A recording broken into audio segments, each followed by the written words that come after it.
yourself and your team.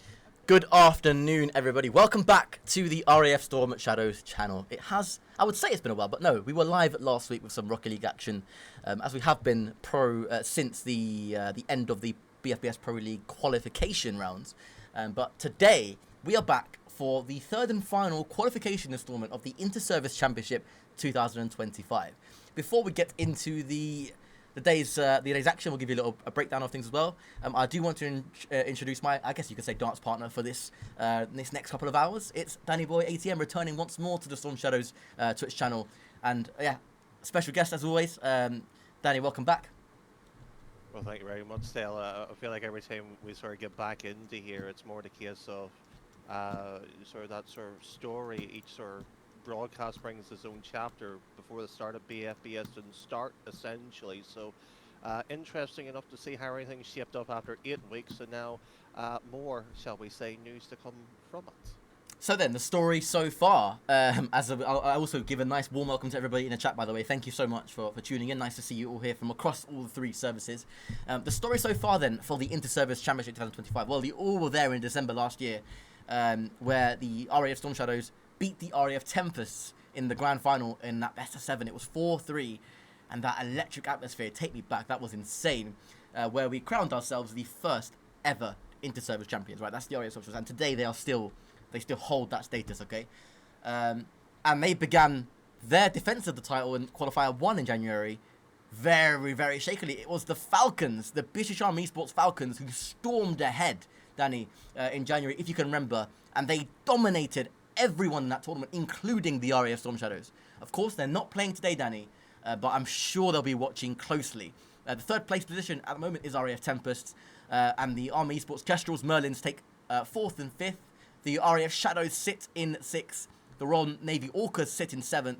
The RAF Hurricanes currently sit in 8th, but they are not playing today, which opens up a spot potentially for the Royal Navy Hammerheads, or the newest of the RAF teams, the RAF Vulcans, who patiently wait for us to give the signal to go ahead, Danny. With all that in mind, I mean, the bottom half of that table for that final top 8 spot suddenly has become very, very interesting.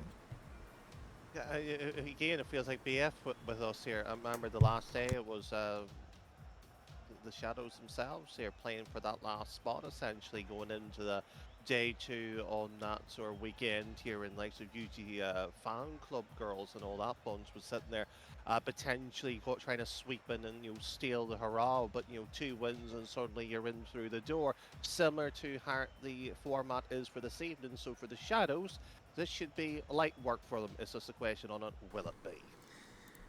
I think they've got to really, really struggle to not be safe, but strange things happen. I think the scoreline is, the situation is, for them not to qualify, they must lose every game, and the Vulcans and Hurricanes have to do really well. We know the Hurricanes aren't playing today. They've been DQ'd out of round 1, and the Royal Navy Orcas progressed into the winners round 1 already. But the Vulcans will need to win this whole qualifier for there to be a chance of that the Shadows don't qualify. But instead, this first series, which is, of course, the RAF Shadows versus the RAF Vulcans, Danny, offers us an insight. Now, the Vulcans are a very, very good team, but they are brand new and are full of keen, really talented players. What will happen when they take on the experience of the RAF Shadows, and will this be a rivalry for the future to watch? I do love that, and for a bit of even further insight on the commentary sort of gallows that's sitting above the stadium itself here, the gantry, Psycho sitting deaf and mutant, so just in between it, sort of going 10 years ago, it was like of ourselves battling, and now we get to see the next generation, and we got to see what was happening, and suddenly Stelios, yourself, top 16, well, you get to see 2 sides yourself here. Is it the experience or is it youth?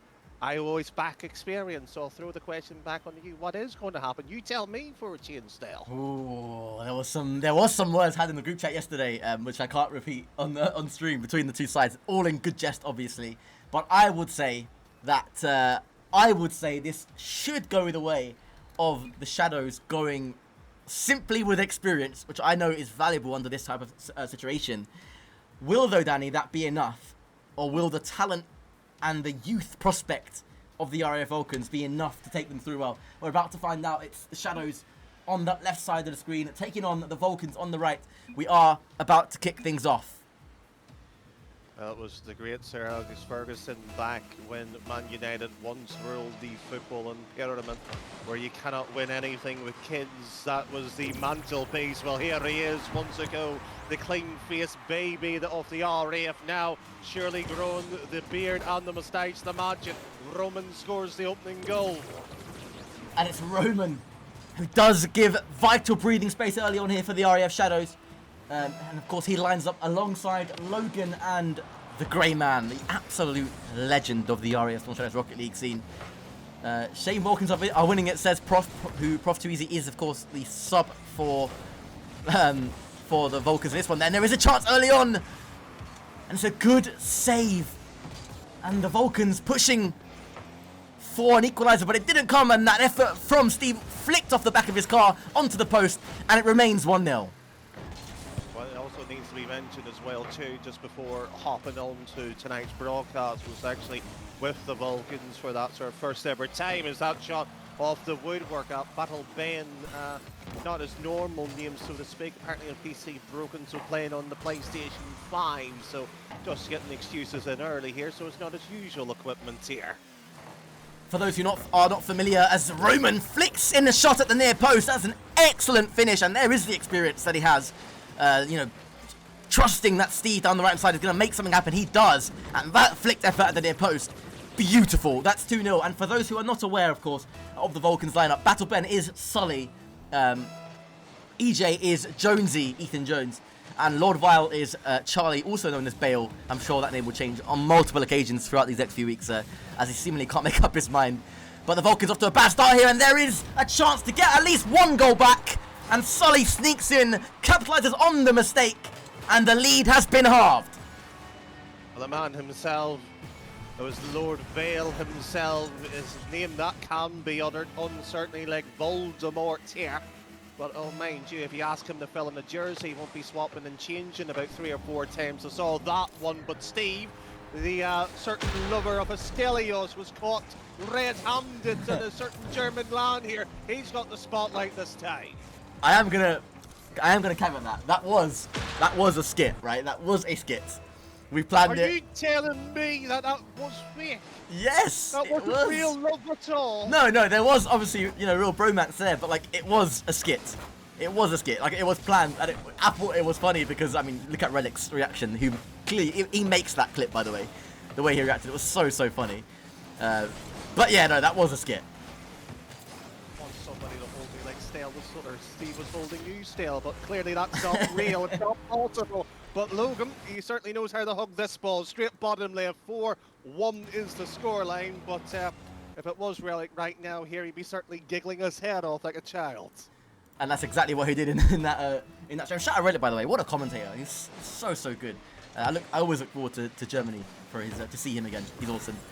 But yeah, as we expected, then as we called it, Danny Boy, it is the experience and the raw knowledge of the Shadows, as well as some really nice mechanical ability on display, by the way, as well, that has them up 4-1 in the first game of the Inter-Service Summer Qualification.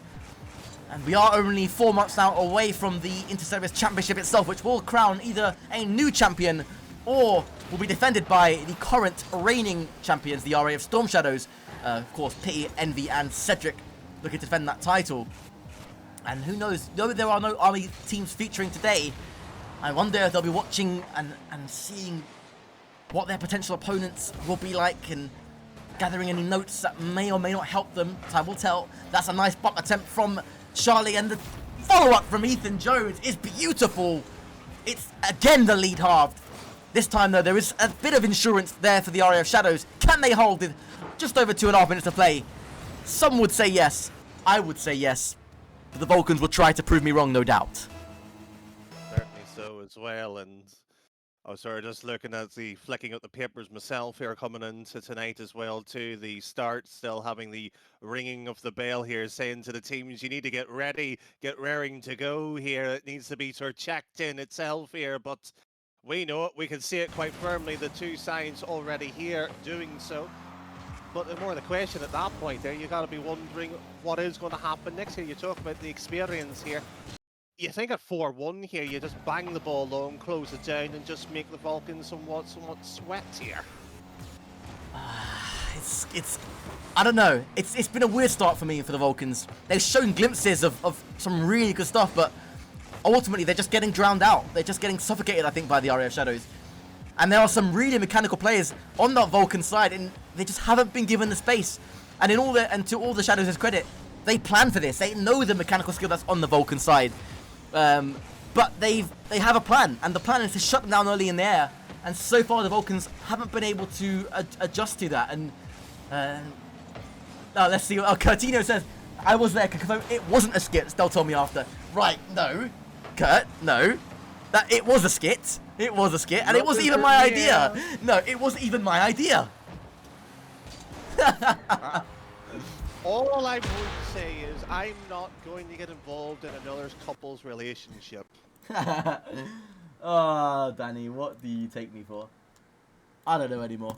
Anyway. I could say anything. I'm staying out of it here. Do I look like the type to be with a cauldron stirring up trouble? Coutinho says it was nobody's idea, it was candid. Wow. Wow, that's a great shot by Ethan Jones, and what a save by Logan, by the way. That is going to be very tough to beat for a save. That was nothing short of world class. The shot by Ethan was goal bound, destined for the top corner, but Logan reached somehow and clawed it away. And on the counter attack, Roman bags goal number 6 for the RAF Shadows, and a very, very entertaining first game. And as Captain Cuddles of the Hurricane states in the chat, the Shadows are looking very strong.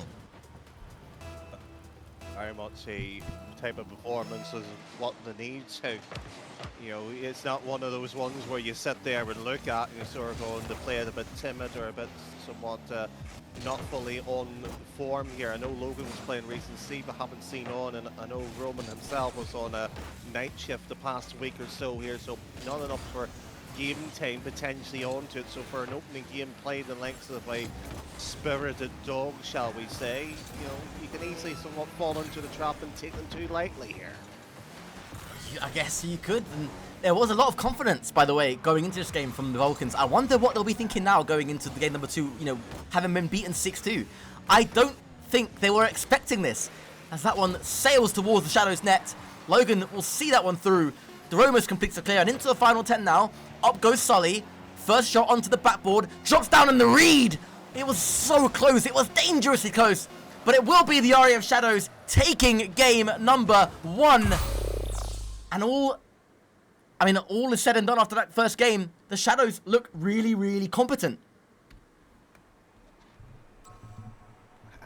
Nothing to say. Yes, just, yeah, they do. There's often where you sort of sit there and say, that's the case where, you know, anything but here. The played like I say that they should have. The only thing that will, I want to say, hurt the Balkans really, and so therefore their opening debut really, and sometimes competition here. They're playing with a 4-man roster. As much as, you know, sometimes it's good to get a bit of experience in moving across here. It's a question on, are they going to swap, are they going to change, are they going to play for the full 3 here?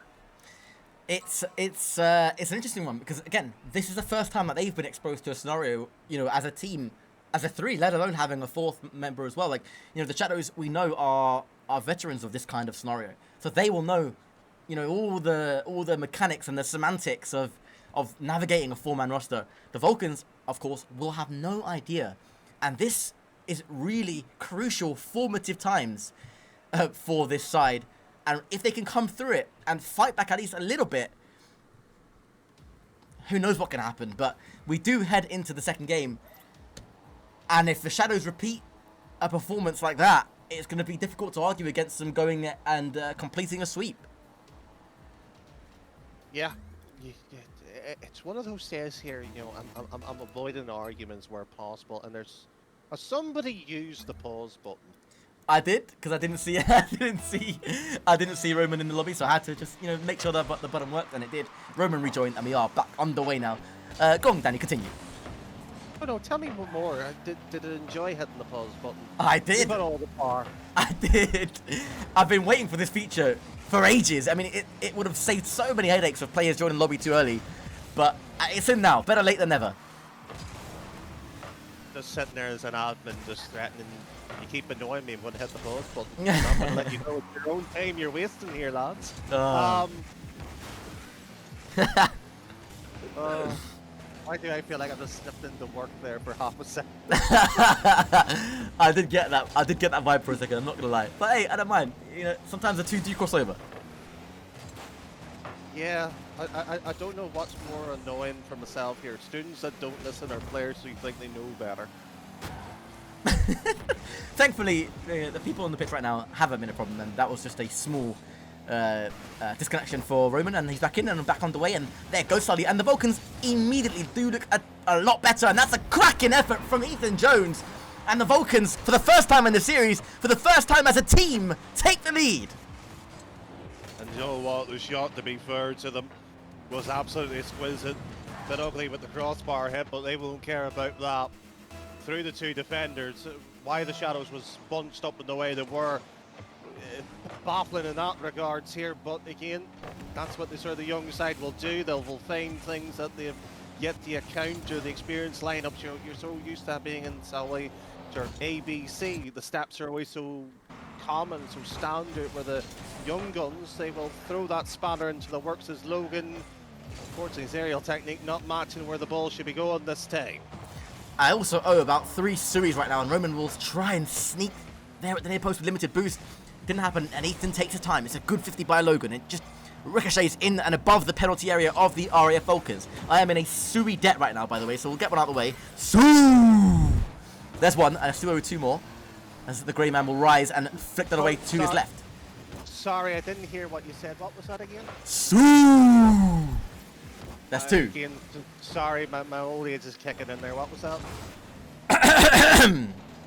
Sue! Okay, there's the 3. Oh, yes, I heard you loud and clear that time. It's nice to see that one goes in as the Lord of the dance floor himself here. Veal will be tapping that one in home nicely. Good finish by Charlie, that one cutting across. And the aggression of the RAF Vulcans finally coming through, finally paying off as well in attack. And they have a 2-goal deficit now to defend. And it's different when you're in front. It's different when you've been dominated in the first game. And suddenly you have something to defend. That's another nice shot by Ethan. And Sully will try to centre for Charlie, who's far too close to the play. Ethan with a good centre as well. It's going to be awkward for Logan to deal with. He does get the clear. And Roman completes with a wonderful flicked effort downfield. It causes confusion for Sully. But between the pair of them, they manage to clear that one straight back up the other end where the Shadows are defending. And Sully brings it further down the left. It's centered again. Up goes Charlie. Dangerous first touch. Dangerous second. Will there be a Vulcans player there for the 3rd? There is, but it's not dangerous enough. Steve will be the first honoured. It's a double, shall we say, connection. Roman's done very well to get the secondary touch past the halfway line. Pops right up as well for Logan and Steve to continue. They were, shall we say, no more than about a foot apart of each other there. Back again to the defence and shot on target here. The Shadows have fumbled their lines defensively here. Well, would you believe it? Suddenly, the Vulcans bursting into life. Fine work again by Charlie down the left-hand side. Centres, and Ethan, that man Ethan, EJ. I love that name, by the way, EJ. That's going to be very, very catchy. EJ, there on hand to fire it home at the near post. And 3 goals to the good now are the RAF Vulcans. The newest member, the newest additions to the RAF official representative rosters, which does, of course, include Prof. Too Easy, watching from the bench right now. But I wonder what he'll be thinking of his new team. So far, they're showing signs of real life here, beginning to find a bit of chemistry. And I think, Danny, the difference between game 1 and 2 for them is they're playing a little bit slower, a bit less panicked now, I think, the RAF Vulcans. Almost as if they got their feet under the table. Yeah, guilty to some extent here to that first game. You have to come out, play to the pace, play to the opposition, where the more comfortable you are here in your own self and ability, it becomes much easier to play off it. The only thing I found somewhat disgusting in the last 30 seconds, I didn't realise you were a Man City supporter there still. Me? Where'd you get that from? Well, celebrating and saying very gleefully, bursted onto the scene here. I didn't know Michael Richards was here. Imagine the world where Micah Richards commentates a Rocket League game, by the way. I think that would be the most entertaining content of 2025. And there is a bit of a double commit. They should have communicated there, and luckily Charlie was on hand. Forwards it towards Ethan, and the shot is a good one, followed up by Charlie again, and they have goal number 4. This is happening, isn't it? I don't want to speak too early, but the Vulcans are looking good. They're looking like they've woken up now, and it's almost a reverse of fortunes from the game number 1. I'll be honest with you, I'm surprised on Toots and on paper here. As much as I have a lot of respect for Steve, to some extent here, it feels like almost the Shadows are missing, shall we say, Kirk's ability on the mechanics front here. They have got a goal in front of Logan, but it's too flat here, the Shadows. There's not enough space, and when they do have the space, they find themselves playing with the wrong options here. And that is, that's a typical scenario, I think, at times, when you have such a comfortable first game, and suddenly the other team just turns up and turns it on in game number 2. And it can happen. It can take a team by surprise. And I think it's happened here for the Area of Shadows, but I think they have to almost reverse situation going into number 3, because if they can restabilize it, if they can play their game, and just, I think stabilize is the correct word, because they look all over the place right now. They look erratic, and it's unlike the Shadows. And if they can take this next 60 seconds to stabilize, we could very well see a different game in the third one. But I've got to credit the Vulcans. You know, their first series as a team together under this kind of pressure in the inter-service stage as well, to recover from a 6-2 demolishing in game 1 to a comfortable 4-1 win. I think you will agree, Danny, that's pretty impressive. I'm actually struggling to find the word more than impressive, to be honest with you. I had them written off before they even started today, and the scaring sort of factor of it is here. We could be talking as the likes of the Shadows losing here, the way the bracket might work out here. I mean, the Falcons must be looking at this and sort of going, if we can get this sort of second win on the board here, suddenly here, we could be bouncing up the leaderboard and potentially, I'm not saying outright knocking the Shadows out of position here, but opening up the leaderboard outright for themselves here. They could, and it's, well, it's, the third game is, let's not be, in a best of 5, let's not beat around the bush here. The next game is going to be very, very important. More often than not in Rocket League, the team that takes game 3 in a best of 5 is usually the team to take on the win. It's somehow less pressure than being 2-0 up, because you have the... There's a pause request.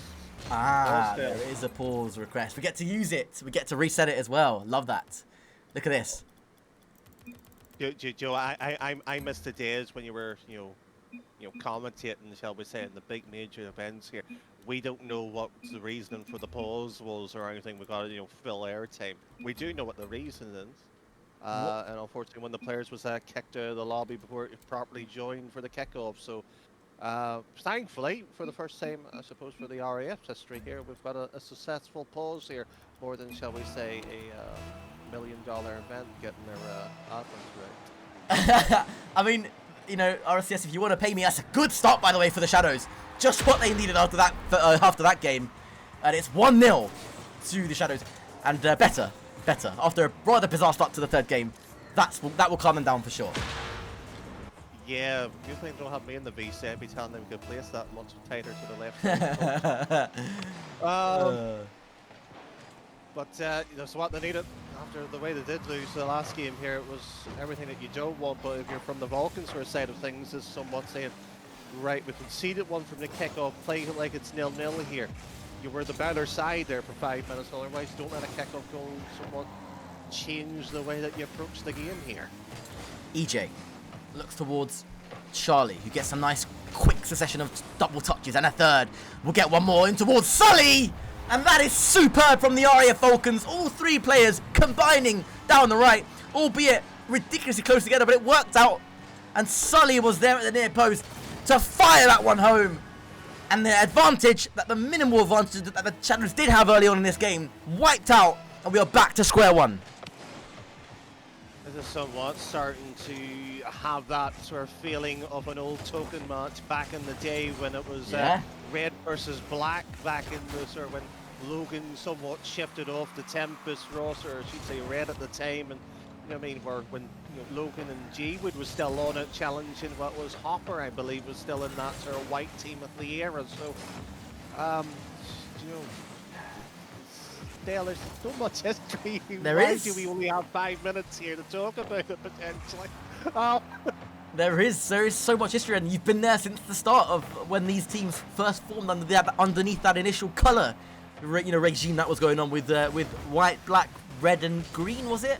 And blue as well. When we eventually expanded to more teams, it was something special, and to see what it's going into now. I mean, with me even dipping into the pro scene, with our teams playing RLCS and becoming inter-service champions, like. I'm stopping you there, mister, and I don't care that the other services are listening. Dipped into the professional scene. You've more than dipped in. You've made a splash, mister. Don't you sit there and be humble. Top 8 is pretty crazy, by the way. I don't even ask me about that. No. Don't say top 8, mister. You're underselling the performance here of the last chance for the World Championship qualifier. Say it properly, mister. I'm not sitting here doing this. You're not. Okay, well, you said it. Yeah. I mean, it was an incredible experience for me. And not to take away from obviously what's going on your screens now, but yeah, it was a dream come true. And I can't wait for next season. Preparations are well underway for the Tokyo Tigers going forward. And Sully now for the Vulcans, looking to make an impact of his own. Ethan, his touch only as far as Logan. The shot by Charlie is a good one. The Grey Man, though, vitally for the Eye of Shadows, equal to it. Roman up with one touch here. There was a teammate committing, so it's just to get distance clear on towards it. So what can the Shadows do here? Because essentially they've been under a lot of pressure, not necessarily in terms of on target with the shot count here, but positionally and awareness here. They're somewhat frayed here. The threads are certainly being plucked away there as Logan straight down. Should be an infield pass. Nobody out right there other than EJ's challenge in the corner and the depot on the boot steal. Are we sure we haven't got the names the wrong way round here? They're certainly playing a similar kind of style, to be honest, and it's nice to see. It's nice to see the Vulcans looking so comfortable now, and confident in their ability. They've grown into it since that demolition in Game 1. Still 1-1 here inside the final 2 minutes. There is a chance here for Steve. His second touch was a bit unintentional. Roman puts it towards Logan. Up goes Steve again. Couldn't quite reach that one. And do you know what? With the RAF Tempest potentially disbanding after this tournament, for a multitude of reasons, regarding availability and deployments, etc., for the rest of the year, it will mean the Shadows become, as of Monday, the second best team in the RAF, and it will be an almighty battle between the Shadows, Vulcans, and Hurricanes for that second place spot. I think it will be the closest battle for second place in the history of the RAF Rocket League scene, in my opinion. I think it's too early to say that here. But it's a 3-horse race, whereas before it's always been maybe a 2-horse race at most. Now, I think it's, in my opinion, a close 3-horse race. And that's the most exciting part of it. But you're right, it is still a little bit early. The Vulcans have a lot to prove and before they can challenge the Shadow side on a more consistent basis. So, to be honest, right now, they're doing a pretty good job. Oh, I can't wait to see a potential, round robin here. Token match challenge here between the three teams. Oh, I would love that if that was a thing here. Top 2 gets to play for a best of 7. There you go, there's a free idea, but mind you, there's an inter-service here, and there is a chance for qualification, but it is only Game 3, so it will get you only towards match point here, and, well, surprisingly, the Vulcans backed away a little bit, a bit of space, perhaps, opening up for Logan to drop that one down here. Should be forward 50, and EJ's challenged a bit too heavy, though. Charlie on his own backboard, bit of a miscontrol. The Grey Man goes up, sets himself up with a nice first touch, but it was cleared away by Charlie, recovered exceptionally fast. Sully looks for the infield pass. Ethan was lurking, only as far though as Steve, and Logan will chase this one. And he will go down that right hand side, opens up the space once more for the Grey Man. And it's a combination that has served the Shadows so well over the years. Steve working with Logan, who created the space, created a chance, and got a couple of bumps. Means the Shadows will have 2 match points to work with, if, of course, they don't blow the 2-goal lead in the final 5 seconds. Certainly, it'll be a surprise if they do it, but it's, mind you, no surprise itself on paper. Shadows lead the series 2-1. Really, it should have probably be just a 2-1 scoreline. I think 3-1's flattering the Shadows, to be frank with you. Joe, the only thing that actually annoys me with the Vulcan side of things is they're not ruthless enough in the final third. they're playing far too much space, far too much, or trying to play fancy. Yeah, I don't like fancy. Just stick it in the net. Just make Shadows jump for it. And that is the surprise for me as well, because there are honestly, I mean, I will say it. I mean, it takes a lot more than mechanics to win games of Rocket League, especially at the competitive level, right? We all know that. But Charlie, genuinely, Lord Vile is one of the most mechanical players that I've seen. But he hasn't been given the space. He hasn't been able to find the space. And that is full credit to the RAF Shadows. They know how to play against that level of player. And one could argue that is due to, constant exposure to players like the RAF Storm Shadows and teams like that, and playing in Germany against the likes of the US Air Force. They know what it's like. So they're not fazed by it. And I think that is beginning to show for the Shadows. And, it feeds into the whole idea that the Shadows don't know when they're beaten, etc., etc. But if you think about it, with the level they've played at for so long and so consistently as a team, I think, Danny, it makes sense why they are unfazed by mechanical play. Certainly so, but sort of the extent of what I would say is that as much as you can get it, and I don't like using this, but I'm going to throw it out here to them being generous. Match fatigue in terms of the Shadows. They're not, shall we say, that mechanically outstanding themselves here. They are decent positionally. They can be solid for a length of time. But you can sit there and say, and notice fairly reasonably when that performance drops a bit, whether that's due to the mentals or the game or just playing the game for too long here. This is the first time they've been on the game as a team probably since the last qualifier of BFBS. That's a great opening goal again by Logan, and that is a vital first blood drawn in this fourth game. And the Vulcans, when they've been behind so far in the series, have not been able to overturn it. But they must if they are to start their proceedings off with what would be a dramatic Game 5. Still plenty of time, of course, to play in this game. But when they are up against the Shadows, they've shown on multiple occasions they can be shut out. That was a dangerous chance for Lord Vile, but again, more good defense by the Shadows. That's a nice centre. Roman was lurking. It's 2-0, and the Shadows off to a flyer here inside the fourth game. Finally sort of settled themselves down. Good first sort of sets of touches by Logan, and well, Roman himself here but the most simplest of tap-ins here. And to be fair, this is the Shadow that we arguably should have saw from game one.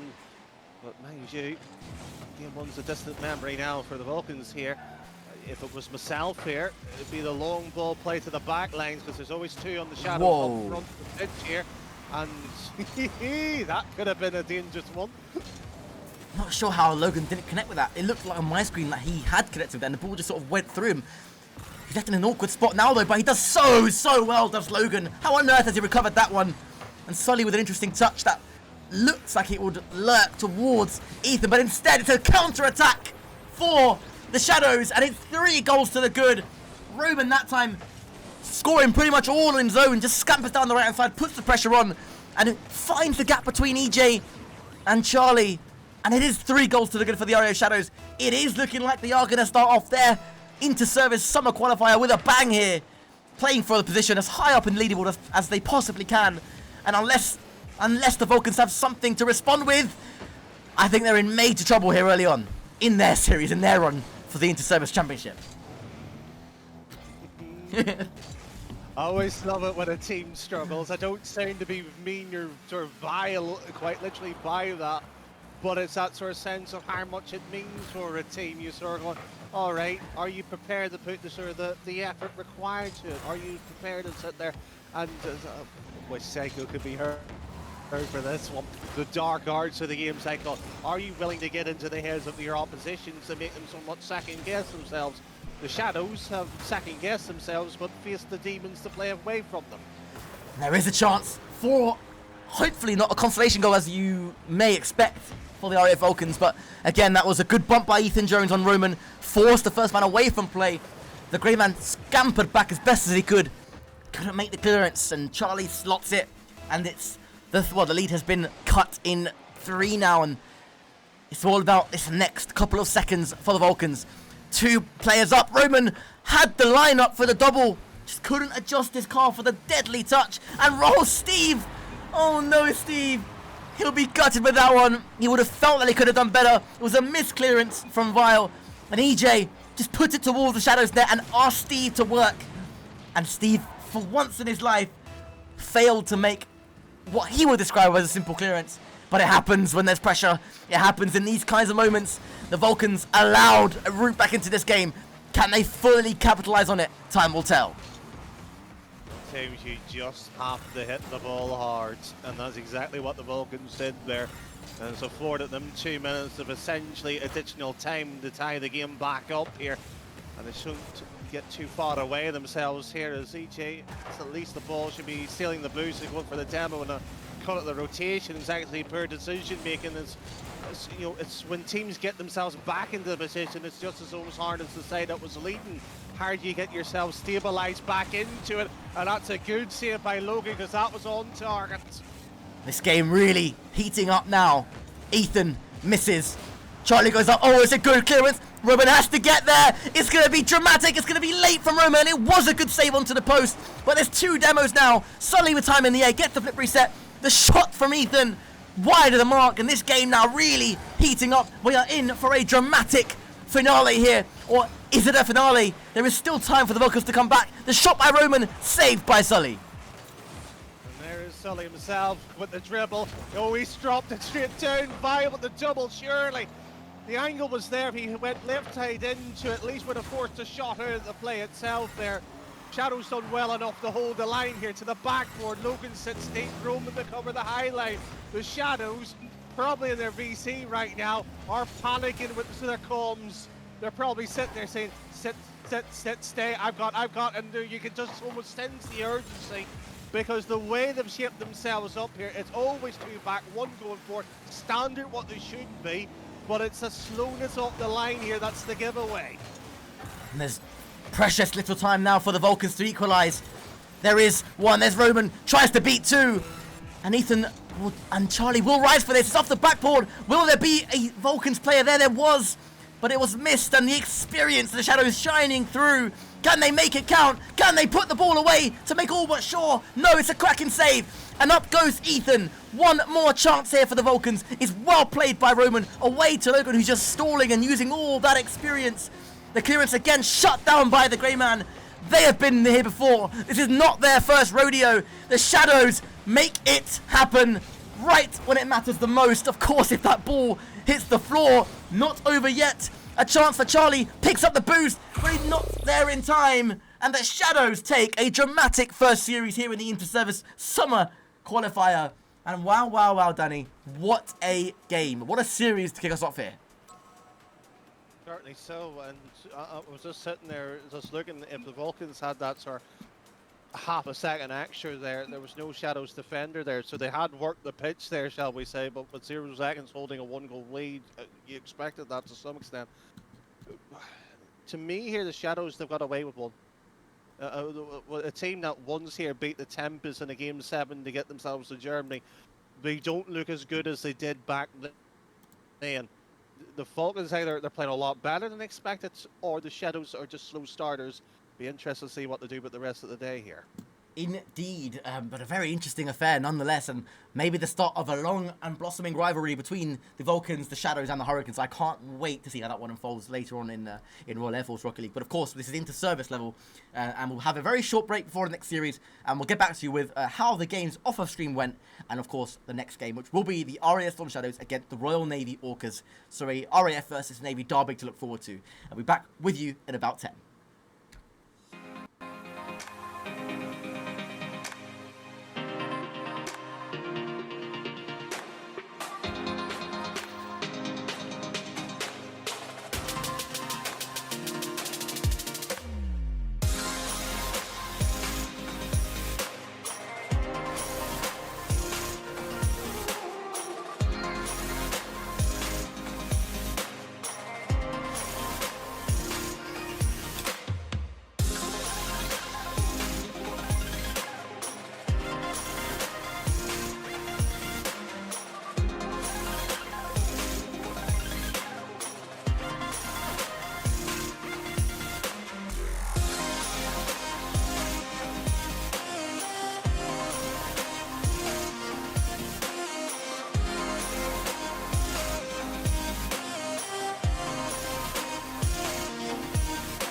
BFBS Forces News join KFOR patrols in the north of Kosovo. We're here to create a safe and secure environment for the people in Kosovo and the people of Kosovo. Our job, fly and fight from the home base, and we've got to be able to do that in whatever conditions. This training is mutually beneficial to both sides. For the riflemen themselves, it's about getting that valuable training in the desert. At the heart of Lympstone Parade Square, the King's Squad, and there could be no more special guest of honour than His Majesty the King. And whilst I'm not moving the controls at all, I can certainly learn from what I'm seeing as to how a manoeuvre should be flown.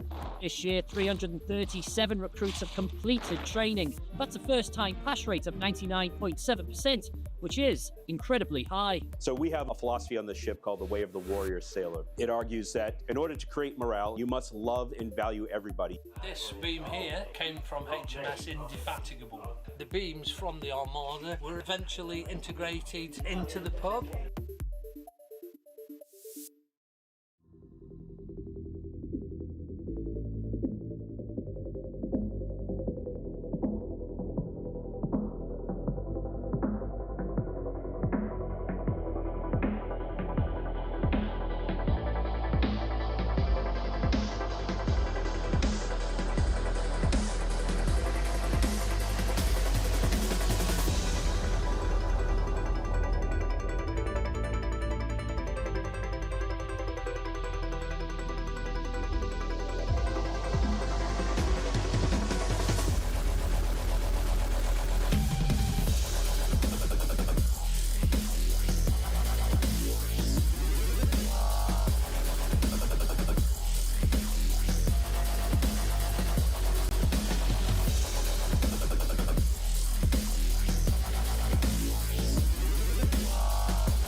At BFBS Creative, we are creative storytellers.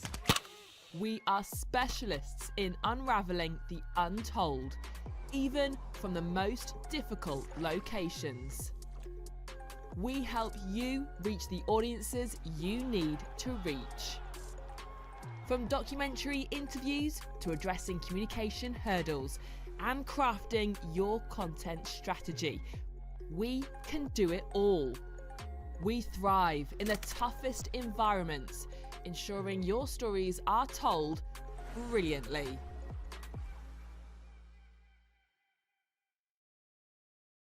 Good evening, everybody. Welcome back to the RAF Storm Shadows channel. I am once again joined by the immeasurably enthusiastic Roman in the commentary box this evening, Roman. And as you can see on your screens there, it is the RAF Storm Shadows taking on the Army Esports side. A fascinating insight into what we might come to expect in the inter-services. But for tonight, it's the Armed Forces Dungeon League. Let's get this show started. Carries this forward, gets 50 with Fraz. Ed, get into that one. Envy tucks it away. And as I say, they need an opening goal. They have managed to get one here, 1-0. Frazic, though, does some nice defensive work. But P finds Cedric. Cedric finds Envy. Beautiful stuff from the RAF Storm Shadows. 2-0. With a minute and a half left to go. Envy goes for a pass to P. P with a shot. P with a goal. Tucked away in the top left corner. 2-1 to the RAF Storm Shadows. And they are shining through here. After the Army, they've struggled to rotate. They struggled to get into position after kickoff. And P managing to give the RAF Storm Shadows that advantage Didn't again. have a lot to work with, didn't have a lot of the goal to aim at, but he put it in the one place that it was going to go to, and Cedric makes it 3! And the floodgates are beginning to open here for the RAF Storm Shadows. A great 30-second burst, and now they've just got to hold it, or even go for more.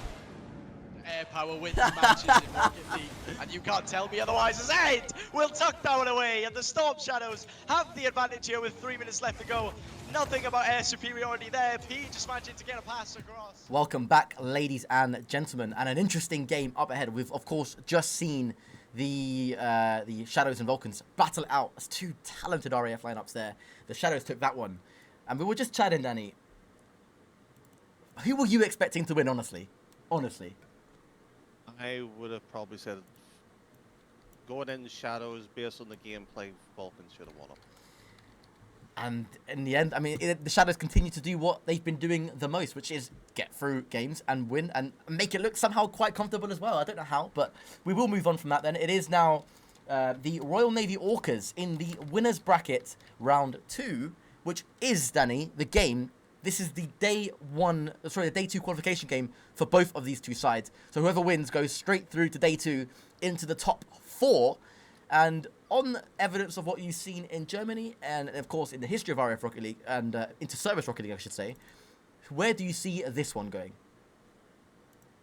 I would probably suggest this is not necessarily one-sided, but should be comfortable for the RAF Storm Shadows in terms of the way they do want to play, how they will approach it. The Orcas haven't seen too much of them as a lineup style, and that's going to be the issue from them.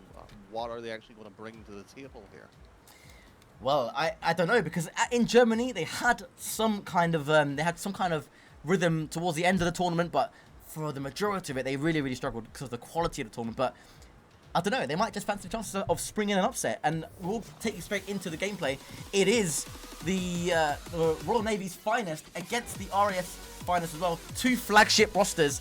Which one will come out on top? Time will tell, but for now it's the RAF Storm Shadows versus the Royal Navy Orcas for a place in the top 4.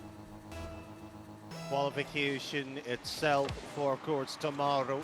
Be interesting to see how those points do wrapped up. The RAF Storm Shadows playing in the blue strip themselves, where the Navy will be trying to find the water itself with the orange. They do very lucky with one touch here. Did see him actually on the game the last 3 days, consistently so here, so maybe no issue with him. A quick shot here from the side wall, necessarily being pound towards a teammate, but in terms of the RAF, and I don't mind sort of saying this, execute into somebody still.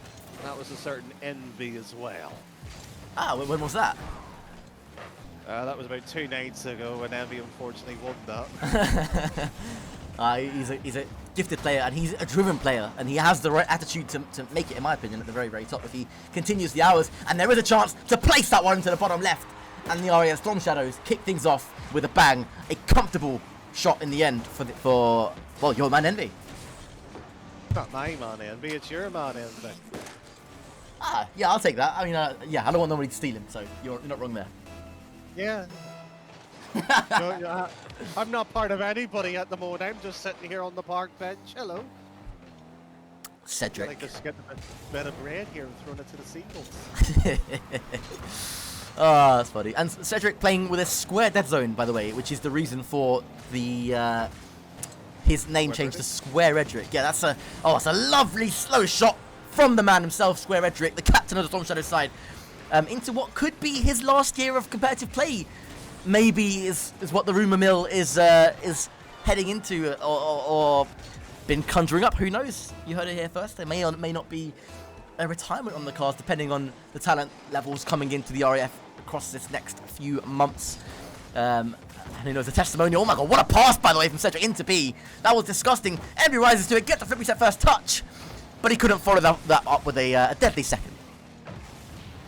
Well, at this point here, maybe the Operation Debrief might need the return back for a secondary setting here, but where do you start with that one? Because P, however, looking to start his own advancement upfield here. He's actually the only one that hasn't scored it, but I mean, if the rumor windmill happens to be true, that Ed goes before P.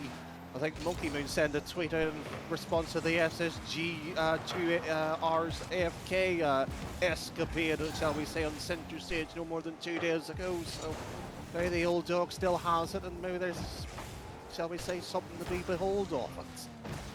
Maybe. Of course, it's just rumours at the moment in time, and we will confirm or deny it as time goes on. But of course, the primary reason for those thoughts are, with some of the talent coming in, he can take a more relaxed approach to playing and simply just become a full-time manager like me. But again, none of this is actually confirmed. It's just, as you can see, Cedric is still one of the best players in the RAF. Won the Inter-Service, UK Armed Forces Player of the Year last year as well, we must not forget. So he is very well decorated in that regard, and will be looking to maximise his playing time for as long as possible. That's an unfortunate touch. Envy bouncing it off the top of the car of Lou Money, I believe it was, who could do nothing but watch that one sail into the back of his own net.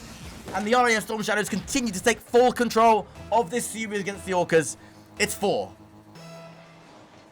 Well, if the RAF has somewhere to be, because the way they've been coming out of this sort of type of performance here, they might want to stop storing and running the clock down here, because it's been a ruthless first opening half here from them. 4-0. Arguably, the only way that could get better if they could see 5, 6, and 7 here, but the dance steps for Cedric will find that particular number, and it will, unfortunately, just reward the Orcas something to think about here. It's a bit of a disastrous start for the Royal Navy Orcas. However, what I will say to them is it's nice to see them back in competitive action regularly now.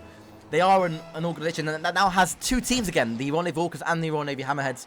So massive shout out to Dilza for getting the Royal Navy Rocket League scene back alive and kicking. And by the way as well, a huge shout out to Horizons, who is back playing for the Royal Navy Hammerheads.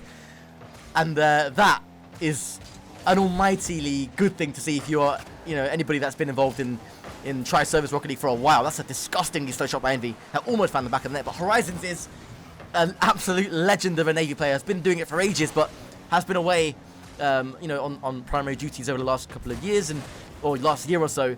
But he's finally back and looking deadly for the Royal Navy as they look to make their return properly to competitive Rocket League.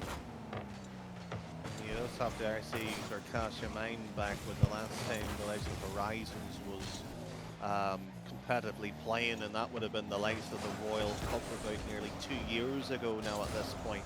I think it was near basically a top 4 finish within league play, and then likewise within the knockout stage as well too. So was not a player to be scoffed at. He was, shall we say, a consistent player throughout the entirety of his playing days. He hasn't died or passed away, but it almost felt like it with his time gone by, but will be, as you said, returning shortly under the Hammerheads. This one, however, is the opening game of the qualification match, seemed to have gone through a gentleman's agreement of, shall we say, wasting the clock here. I must say, I'm curious, because I think Horizons has always been in the flagship side for the Royal Navy. So I'm surprised. It could just be rust. It could just be, as a boxer would call it, ring rust, and just needs to get back into the flow of things before making that step up into the first team. But I am surprised when I didn't see his name on the Royal Navy Orcas. I assume there is a method to that madness as P goes up for a flip reset, fakes it to square Edric, and then V follows up with a shot, but it's weak and saved. But it is, as expected, on paper anyway, a comfortable series so far for the Iron Storm Shadows, who take game 1, 5 goals to the good. I think it's sort of in that sort of situation here, really, for the entirety of the Royal Navy sort of line up. It's, all 6 of them you could look at and sort of go, they haven't really, yes, they played in Germany, but haven't sort of met that upper echelon. So sort of, are we still fading our best 3 sort of type of conversation may still be going on here, or is it just a case of let's get a bit of game time under a belt here and sort of reshape for the future here? There's plenty, of course, still to rummage around here. I mean, take an argument from the RAF point of view before this latest Storm Shadows, it took nearly about 4 months for it to properly come around when Envy was coming out of Phase 2 training. Let's not forget how I just want to say problematic. It's a nice problem to have. How long that took before it sort of settled down. It is, and unfortunately, or fortunately for us, we are going to have so many more of those problems. If towards the end of the year when we have fresh talent joining, and it's going to cause so many headaches for team selections. But hey, as you say, it's a wonderful problem to have, and that we are blessed with. And it means that the players will have motivation to keep their spots and battle hard for them. And even new teams spawning as well, like the Tempest disbanding due to lack of availability and deployments, etc. for the remainder of the year. They'll be reformed again in January, and who knows how they could look. It could be, almost doubly as strong, and it's exciting times for this community we just don't seem to rest, and we're always looking to develop. And it's a testament to everybody that we have, and we are lucky to have the community that we do have. And that extends, of course, to the Royal Navy Rocket League community, and of course the British Army, because, without any of us, we're all an individual piece of the puzzle. Without any of us and the collaboration between the 3 services, there is no UK Military Rocket League, and this is what this tournament is all about. Yes, it's for the bragging rights and the chance to be the inter-service champions of 2025, but it's about a whole lot more than that. It's about the camaraderie. It's about the collaborative work that we do in our primary roles translating to the sporting world as well. And so yeah, shout out to every single player from across all 3 services for making this happen. Certainly so, and I know they don't have a team here, but I might as well mention them because they're somewhat they're surprised there, like Wormsley and Ginsley, the 2, shall we say, probably from the sort of the British Army side of it, probably the most talented players, able to bring light and day here. But you can hear them before seeing them, sort of type things. They have that sort of ability to make the room start a proper conversation, which is always interesting. But as much as somewhat say talk is cheap here, the gameplay has still been rummaging along there for the last 2 minutes. I've been reminiscent of old players here. For the Orca side of point of view, they haven't conceded, which is much better than their opening game here. Up goes Envy. Goes underneath, Stimple goes underneath, Lumani, and the 50 was excellent. He leaves it for Cedric, the captain, who flies in, pushes it into the empty nets, and the Navy could do nothing about that one, unfortunately. It was well defended, it was resisted, it was repelled out of the Orca's net, but eventually the fine work by Envy paid off, the pressure paid off, the bumps paid off, and the Storm Shadows take the lead 1-0 just now, creeping over the halfway mark of this game, or creeping towards the halfway mark of this game. And it came, and eventually it came, Danny, and it was a lot better from the Orcas, who resisted and kept their defense solid and had a solid what's the word I'm looking for? Baseline to work with. And eventually, though, it cracked, and eventually it broke. I do love how the football word's back line. If it's the baseline, it's a tennis, and at this point here, we might as well have the 4 squares, and we'll have baseball by the time here, because we've yet to have the 3 strikes for the Orcas to be knocked out here, but they're getting close to it because they have not defended well enough. Here's the second goal by Envy, gets rummaged right through here, and as much as you could do quite well here defending, you have to be consistent. You have to be doing it day in, day out, and it's not showing here. And importantly for the Royal Navy Orcas, which is something they can take forward, is they haven't been able to offer much in the way of an attacking threat either. It has been all Storm Shadow's pressure, and there has been maybe one moment where P was facing his own post and it maybe should have gone in, but other than that, there just hasn't been enough of an attacking threat, and maybe they'll get a chance here as Lumani will chase. Unfortunately for him, Cedric spawns the right side as far as the Storm Shadows are concerned. That's a shot from P, and Cedric will let this one run. Infield he goes, beats one, gets the reset, goes under the second man, but Lumani clears nicely. Still chasing it down here, as we said. It's our attacking presence with where they even registered a shots on target. Yes, there may be 3 on the board here, but it's been essentially, these type of balls here hitting to the backboard, no real accuracy or power behind it, so no true blinking of the eyelids here as that one runs into 3 here, when we might be heading to the numbers of game 1 here. You can be a part of me, Danny, says Gobby. I don't know how you want to respond to that one, but I'll leave it to you. That's mad.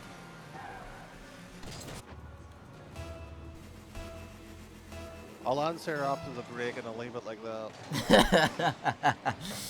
Into the final minute now then of play as Envy looks for P in that far corner. P looking to skim an effort into their post. There's the shot from Square. I almost said Square Cedric again. I'm going to call him Cedric again. And it is a 4th, and as you say, almost a carbon copy of game 1. And was that 4 goals or 5 goals? 5.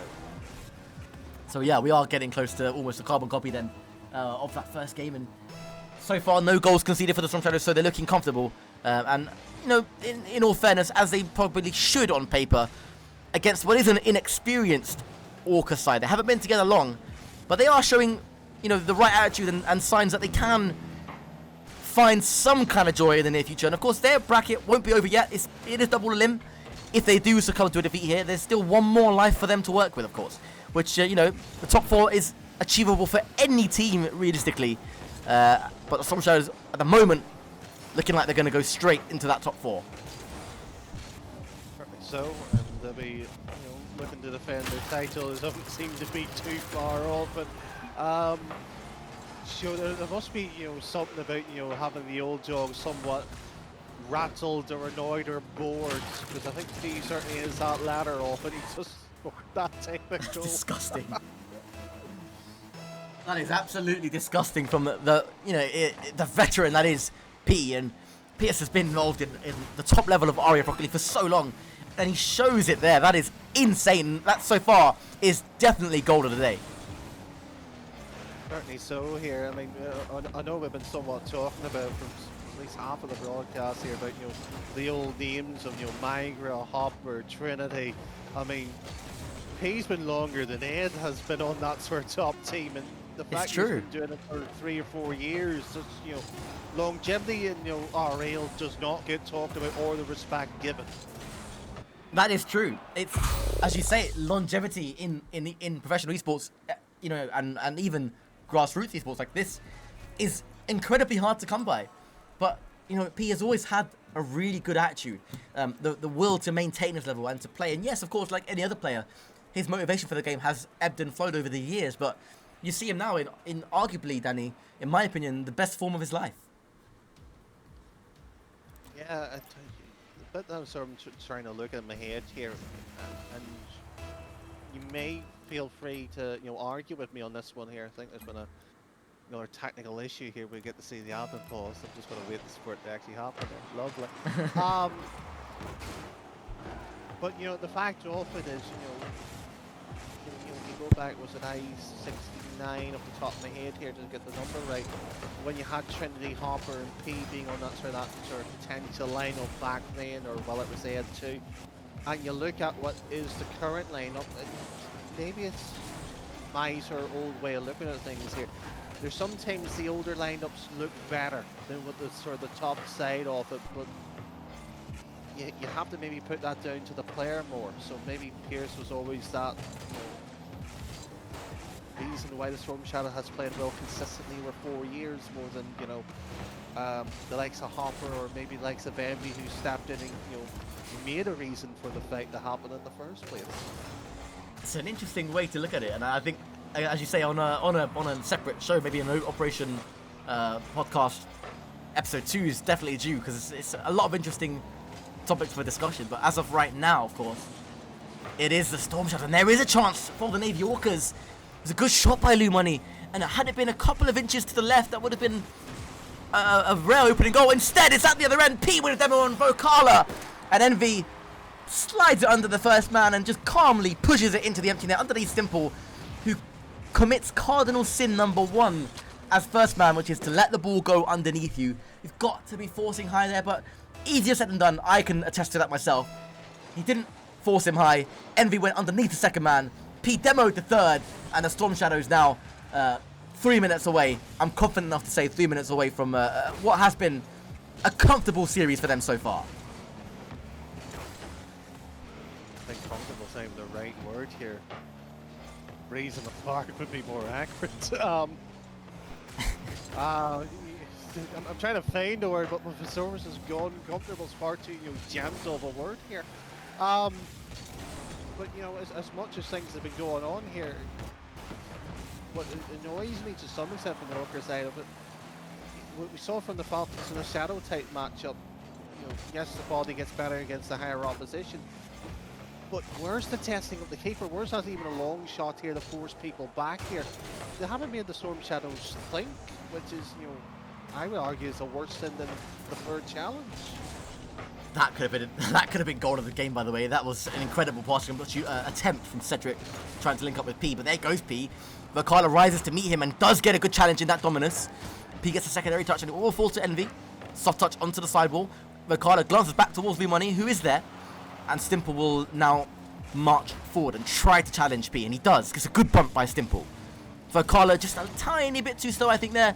Had to be aggressive in that challenge, but we are officially over the halfway mark of this last game. If the Storm Shadows win, Stimple with a difficult ball to read. Managed to get some kind of a touch, I think, but Vocala completed a rather weak clearance, and the pressure still inside the Orcas half. Nice touch by Peen. Went to go underneath Vocala, whose clearance fell to Envy, who takes it past one and will flick or control and fakes, and it is Cedric to push that ball home for a second. 2 minutes to play, and you just don't see a way back in for the Royal Navy Orcas now. Cedric could have left that for Envy. You've done all the hard work there.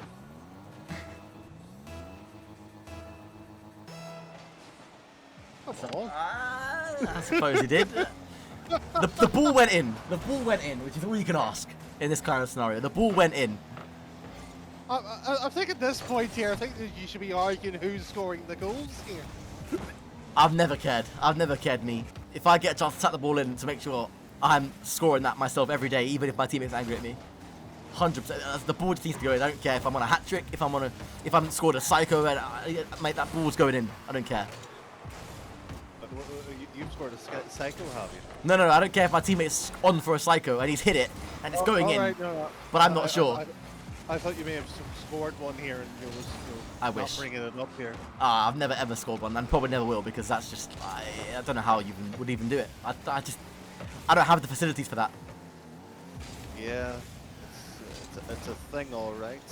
But mind you, it certainly isn't. It's going to be the RAF's qualification at this point too, to the better in the game itself here. And I think that's the first real shot at distance here, and that's what we're somewhat talking about here. Once you at least fire it, at some range here, you force the defender out, you force a bit of boost here, and you disrupt a little bit of rhythm, and that's what you got to do every so often, especially when your back's against the wall here.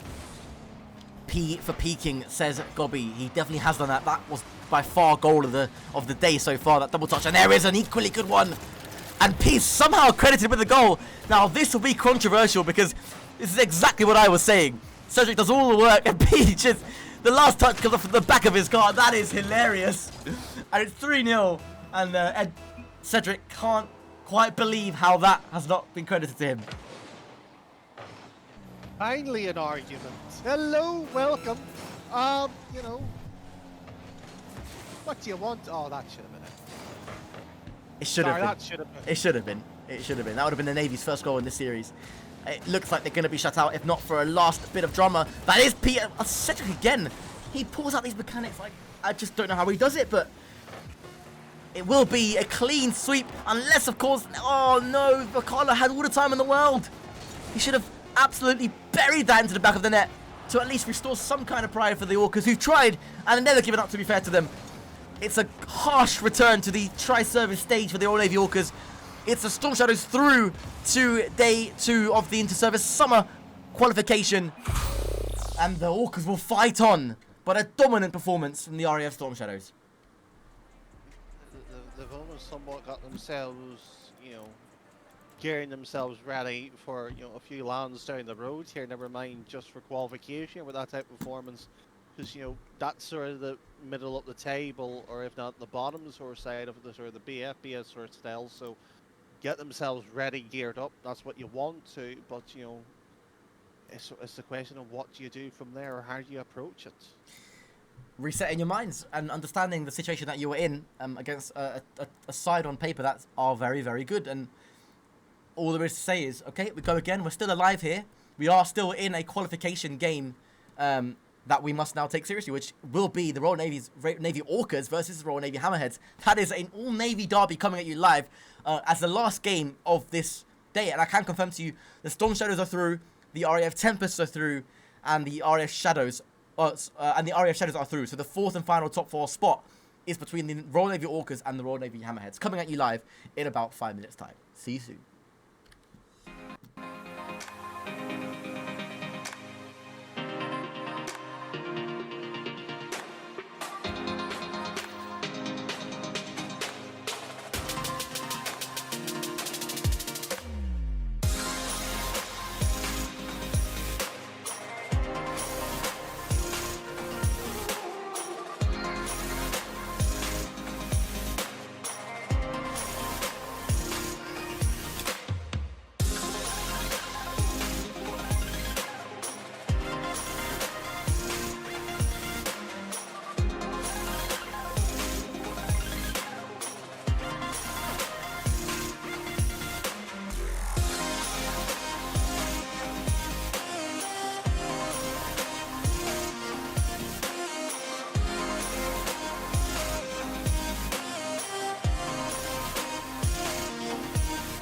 BFBS Forces News join KFOR patrols in the north of Kosovo. We're here to create a safe and secure environment for the people in Kosovo and the people of Kosovo. Our job, fly and fight from the home base, and we've got to be able to do that in whatever conditions. This training is mutually beneficial to both sides. For the riflemen themselves, it's about getting that valuable training in the desert. At the heart of Lympstone Parade Square, the King Squad, and there could be no more special guest of honour than His Majesty the King. And whilst I'm not moving the controls at all, I can certainly learn from what I'm seeing as to how a manoeuvre should be flown. This year, 337 recruits have completed training. That's a first-time pass rate of 99.7%, which is incredibly high. So we have a philosophy on the ship called the Way of the Warrior Sailor. It argues that in order to create morale, you must love and value everybody. This beam here came from HMS Indefatigable. The beams from the Armada were eventually integrated into the pub.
At BFBS Creative, we are creative storytellers. We are specialists in unravelling the untold, even from the most difficult locations. We help you reach the audiences you need to reach. From documentary interviews to addressing communication hurdles and crafting your content strategy, we can do it all. We thrive in the toughest environments, ensuring your stories are told brilliantly.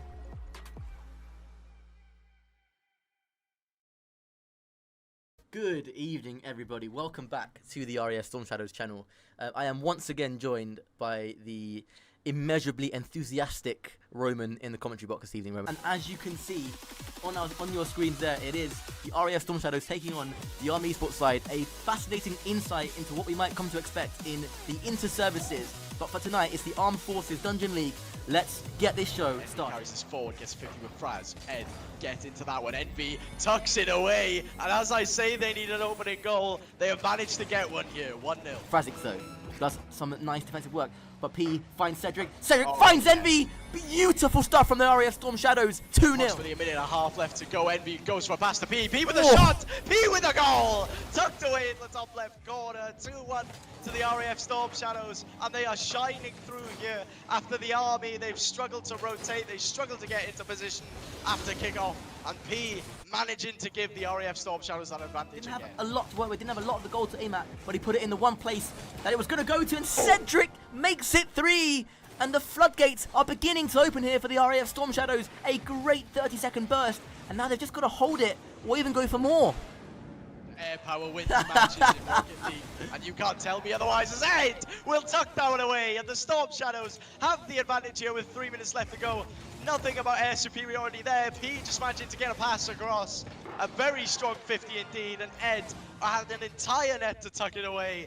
1-0 to the Storm Shadows, and the Army, they've been crumbling since game 3. To control this one and take it downfield, intercepted immediately by Ed, and this pressure from the Storm Shadows has been relentless, and Envy, the man from Cosford, will tip this away to make it 2-0, and almost an improbable comeback for the Army to try and pull off with 90 seconds left to go. The way they've been playing, the RAF Storm Shadows, they're currently unstoppable. The RAF Storm Shadows, an incredible goal.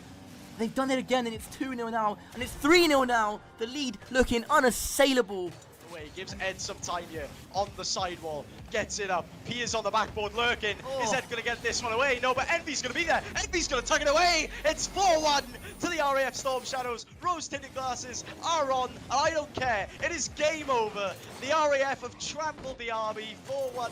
Could be 5-1. I don't care what the scoreline is. It's going to be game over with 1:06 left to go. You're going to have me in the commentary box. I'm going to be hyping the boys the entire time, not just the Storm Shadows, the Sentinels and the Shadows as well. As this game comes to a close with almost P tucking away a very nice shot there, just drops at the death. Storm Shadows 3, the Army Sparrows 1, and well, the Storm Shadows did it in fashion late on. Hi, I'm AS1T Stelios Elia. In-game, I am known as SE1997. Corporal Elliot Greenwood, and in-game I'm known as G-Wood. My name is AS1 Tech Edward Nussy-Waite, otherwise known as Cedric in-game. It's already looking like they've upped the bar from last year, which is a really tough job to even do that. We are looking forward, not just myself, but as a team, to going out on that stage and representing the Royal Air Force as best as we can. Playing up on a stage like this is the first time. We had a thing called Rank A, where it was all the top players played against each other, and then we picked our teams. I've finally made it into the first team after a lot of hard work. Both my teammates are really talented. We gel super well. Really looking forward to playing with them on stage and seeing what we can do. From my end, the leadership were outstanding, no issues at all. Not just from my own personal line management, but also the Royal Air Force Esports Association backed us very well, I should say, and made sure we had all the support we needed to get here, and they're always a phone call away if we do need them for anything. Really excited to play Coast Guard. It'll be closer than everyone thinks after playing, then we think we stand a bit of a fighting chance. The second Air Force team, emphasis on second now. We're a solid team, 3 really good players who could do some damage for sure. Although we are in different forces across NATO, we are colleagues, so it's nice to meet them in person and just have a laugh and play against them and hopefully beat them as well.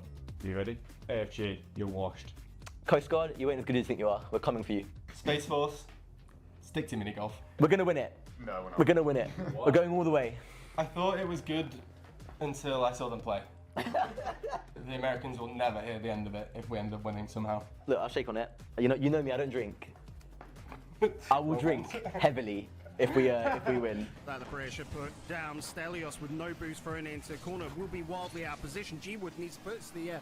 Don't go towards net on this one. Instead, Cedric go for the double touch.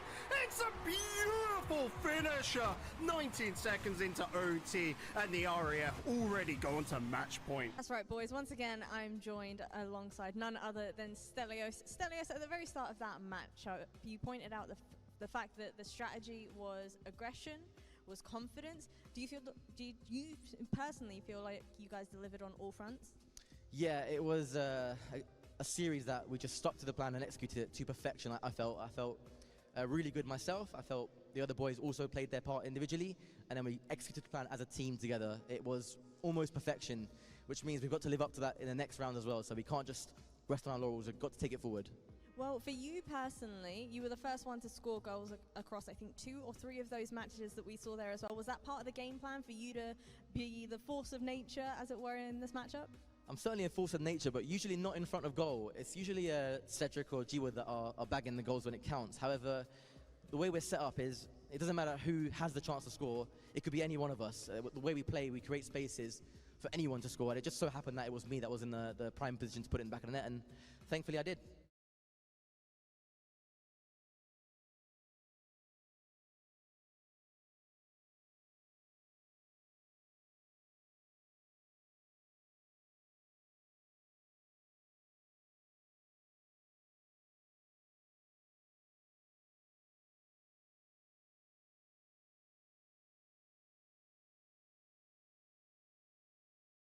Half, but not for too much longer. Sentinels have broken free, although only momentarily. Now into the retreat. Cedric and Asher, not for the first time today, failing to meet the problem at the source.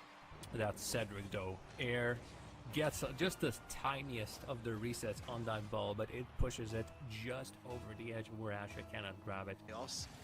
And there's an equal response from Sames. Asher in the interception, but straight to G-Wood. Oh, and he shoots just past the post. Stelios! 2-2 at last. Another sucker punch. How strong is that proverbial jawline? And actually, you can see the severity of the situation. There's no smiles. And Sames again waits it out. Stelios now looking for Cedric. Oh, that's a beautiful layoff. for Storm Shadows. Of course, we're going to be showcasing the other lower bracket match as well. It's going to be coming up on your screen later on. Just a quick cut where there's only one life for the team and there is no field for mistakes. I feel like it's easier said than done. I also worry that this might be too simple a statement to make of the situation, Jam. For the Sentinels, is it really as clear-cut as get it? And all the while, time being burned off the clock. Still 2-1 Sentinels, but that's going to change very quickly. I feel like I put on my crown, Jam. The King of Cursed is back. For Shaman as well to look and demo or bump the player out of the way. Not on that attempt. I'm pretty sure Storm Shadows will be thinking about it. That's certainly one thing on Cedric's mind though. Golds, golds, and more golds. And Cedric actually just lays off, allows Samez the room, but then wiggles his way through all on his own. Cedric to G-Wood! It's a save, but it's not enough! 2-1 Storm Shadows! The ball caroms off the oncoming player with a series-winning goal scored just 30 or so seconds before the end of the game. It is the Royal Air Force Storm. Spirited a performance as that was. Let us not forget that they have now tripled their game output in a single do apply. And that resource will eventually run out in the form of boost. Oh, very sneaky from Cedric. Lovely flick over the top of everybody. Oh, it's a spectacular from Cedric. Space Force just a little bit. Exchange of long-range efforts, but I do love the proactivity and Reed's shot. Cedric denies it. Crossbar post out. That is fortuitous. And now they're down the other side with a potential opportunity. G-Wood snuffed at the near post. 3 minutes plus! And they don't need the 3 minutes plus, just shy of. Cedric with a stunner. And it's match point for the Storm Shadows. Doubling up now. This suits Space Force just fine. 1-0 advantage. A slender one, yes, but one nonetheless. And Space Force relying a lot more on demos, but who needs demos, Jam? Where you've got G-Wood, what a redirect. Sometimes you got to throw that experience out the window and play the game in front of you. But I'm not going to commit to a certain way of thinking.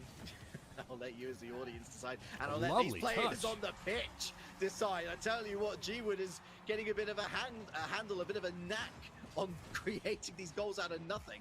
They do so gracefully. You know, Space Force press not as intensive as I would like to see personally, and that's allowing the Storm Shadows not just time on the ball to get out of defense, but to get shots away, Jam, and Stelios has just put them ahead. Cannot get it out as far as the midfield line. Still keep on returning. Cedric sees that there's just no opportunity for Ethan to raise it down from his head, and Cedric wins it in overtime for Royal Air Force. A 7-game thriller with 1 extra minute of the overtime. He is the absolute star player of that Storm Shadow side. The runners-up rise. RAF Storm Shadows continue their lower bracket journey. The Space Force valiant until the end. But in the end, it was Cedric, a man who made a couple of mistakes earlier on, a man who let Space Force back into the game, who truly struts his stuff when it matters most. Wow. Stelios, the most animated. Stel, talk to me, because we had a few overtime.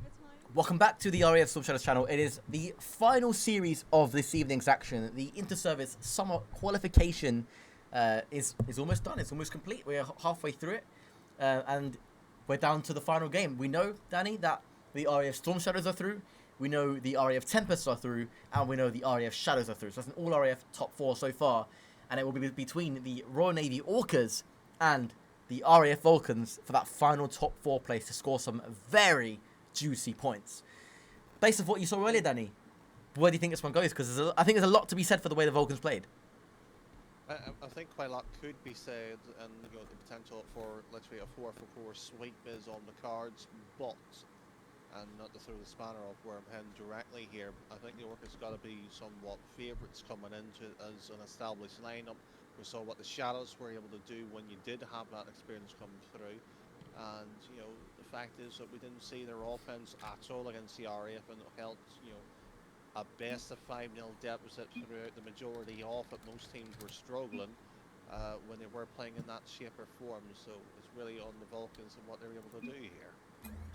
I look forward to seeing it. It is, of course, the final game of the day, and it's been excellent so far. That first series was really entertaining.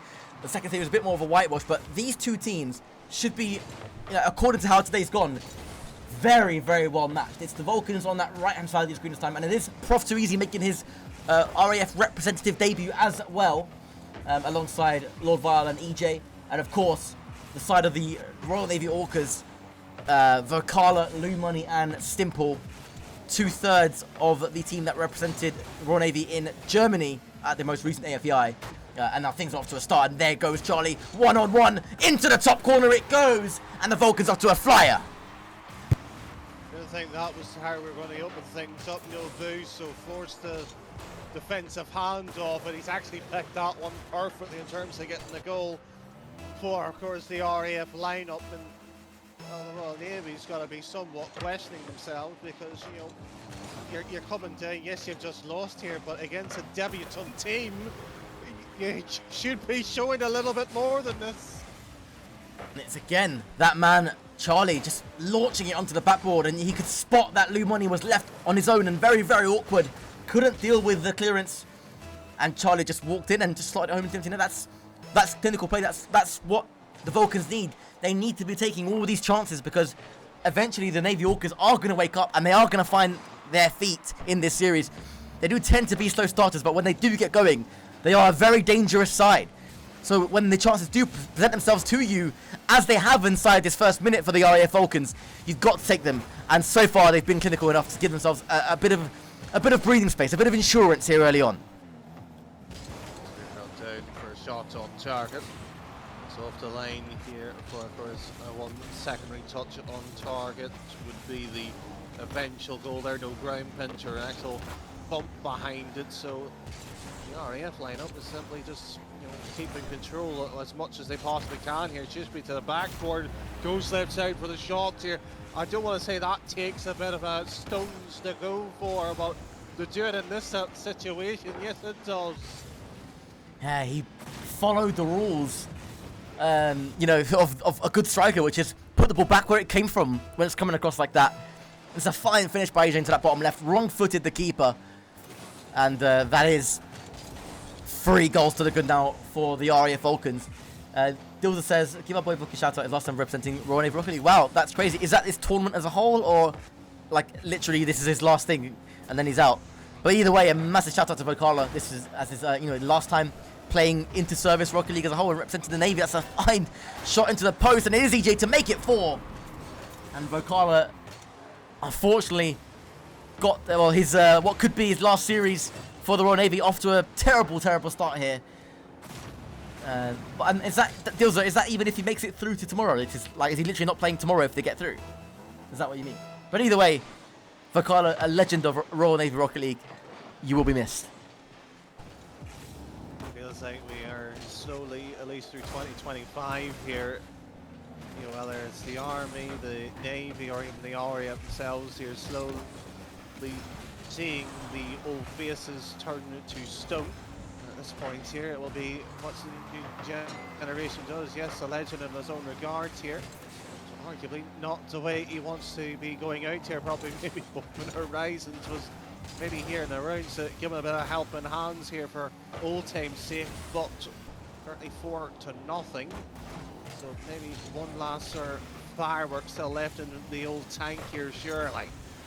Time will tell. It's not the best starts for the Royal Navy Orcas, as Vocala does combine nicely with Stimple, but Charlie was up nice and early. Charlie again will have some defending to do, and he pinches it off his own backboard, beats Vocala, but now Stimple with some time. Just loops it high into the RAF Vulcans half, meets it again. It's a chance here for the Navy, but Prof Too Easy climbs quickly enough to cut the teammate and get the ball away. That was an important touch.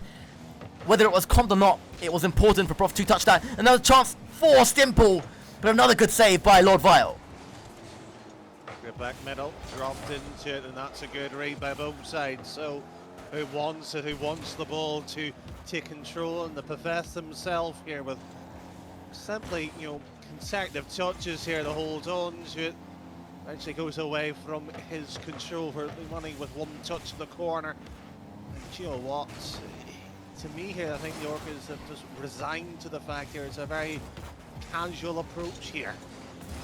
Potentially that might be their strat for game one. You know, one of those where you just, okay, you've fallen behind as Prof with a fantastic finish. It's an acute angle that you scored from there. Very difficult to do, way more easier said than done, that type of finish. And again, let's not underestimate or devalue the bump from EJ as well. On rotation, that's not hard, that's not easy to do and to get used to doing.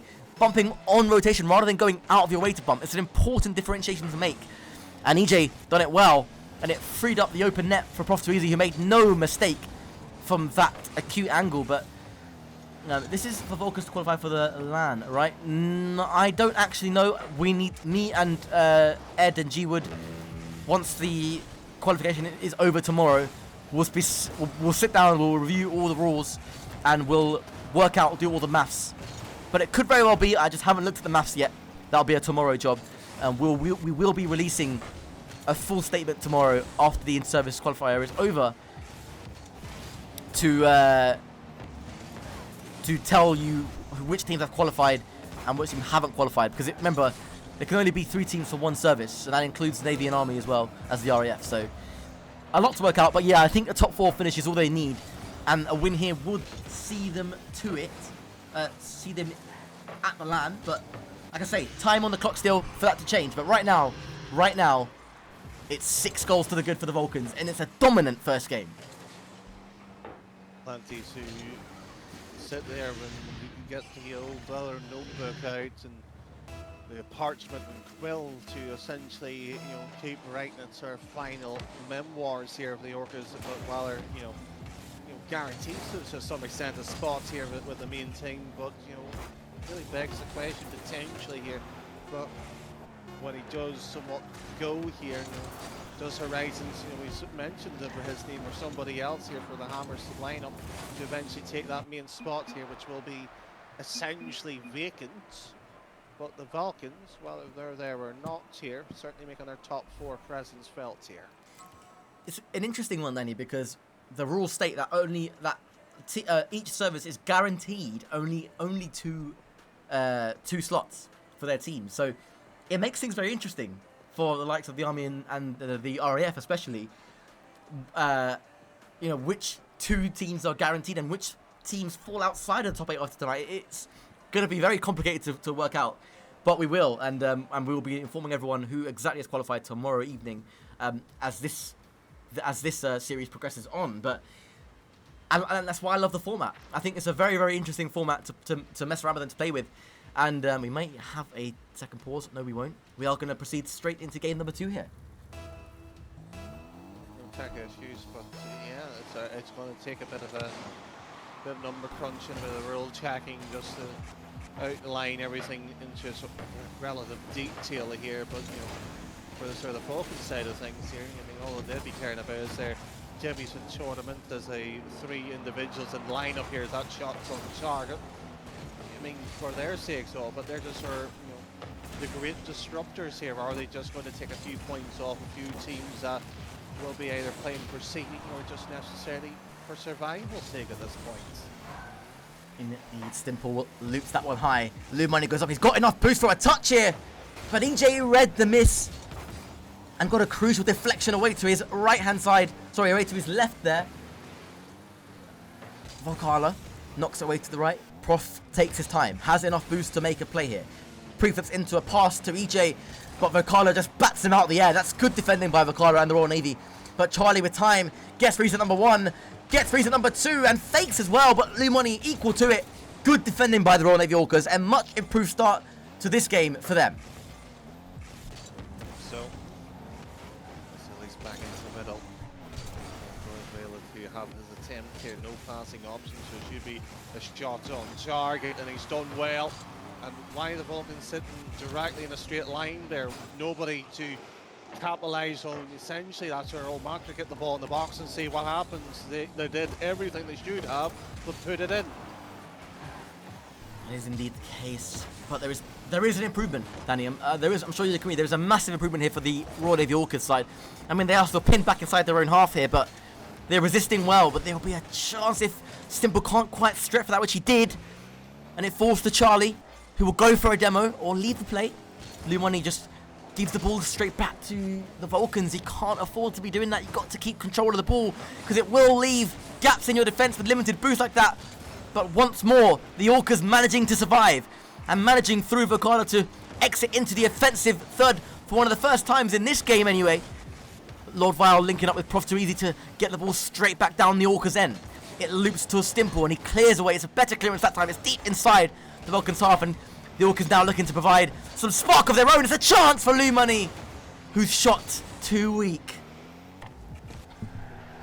The Orcas will be somewhat thankful for that last man's essentially defence and game here, back in towards the middle. Only with one touch here, it's not necessarily an outright or stellar air dribble to get past while having the ball at the tip of his fingertips there. Back into middle for Stimple. Vile will be blocking, moving across here. The funnel is literally sort of shuttling left and right as vigorously as possible here, but you know, as much as we talk about Valkyns against the Shadow, they slowed the game down and got themselves back into it. They've dictated the tempo when charged and got the goal from it. Yeah, I'm liking what I'm seeing between EJ and Prof. There seems to be some kind of an understanding between the two of them. And Prof, you can see they're trusting EJ to make the good players first man and to free up either a bump for some space or a 50 back or losing a 50 deliberately back to his teammate. It's clever and smart play.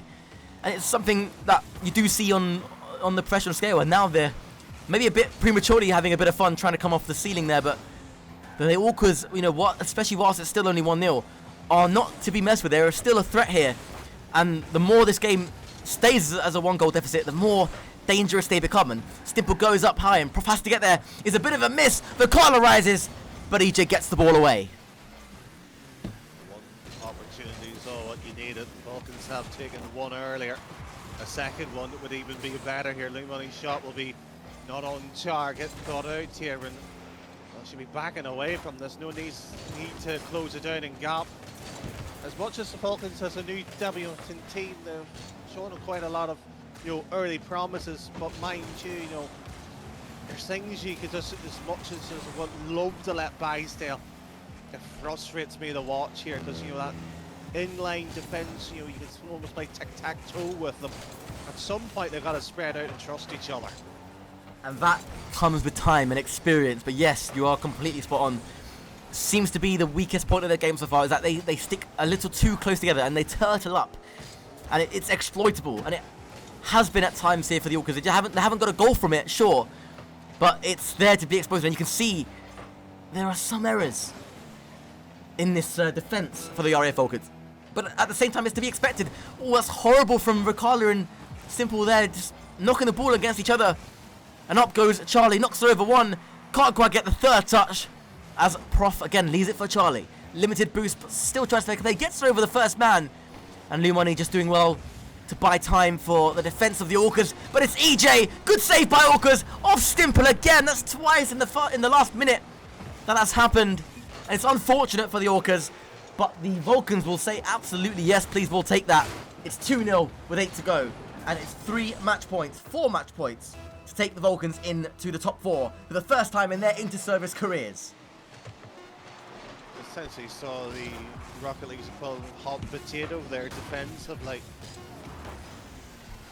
The Orcas, as sat here and said, they're an experienced lineup, should know what to do, see it out here. The fact that your last sentence there, for the first time in their careers, it's the first time they've ever taken to the pitch here. The fact that they nearly brought the Shadows here, who are middle sort of table at this competition, 8 spots in terms of BFBS, where let's just say where the sort of civilian connections more able to play here, where they have that ability and the option to expand the lineups here.